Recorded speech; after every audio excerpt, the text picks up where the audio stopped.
National Weather Service has issued severe thunderstorm watch number 63, effective until 11 p.m. This watch includes the following counties in Illinois: Boone, Vero, Carroll, Cook, DeKalb, DuPage, Ford, Grundy, Iroquois, Kane, Kankakee, Kendall, LaSalle, Lake, Lee, Livingston, Marshall, McHenry, McLean, Ogle, Stevenson, Whiteside, Will, Winnebago, and Woodford, and the following: Winthrop Harbor to Wilmette Harbor, Illinois, Wilmette Harbor to Northerly Island, Illinois, and Northerly Island to Calumet Harbor, Illinois, and Clinton, Iowa.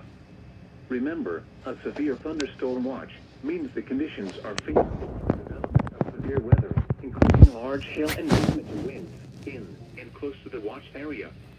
While severe weather may not be imminent, persons should remain alert for rapidly changing weather conditions and listen for later statements and possible warnings. Stay tuned to NOAA Weather Radio, commercial radio and television outlets, or internet sources for the latest severe weather information.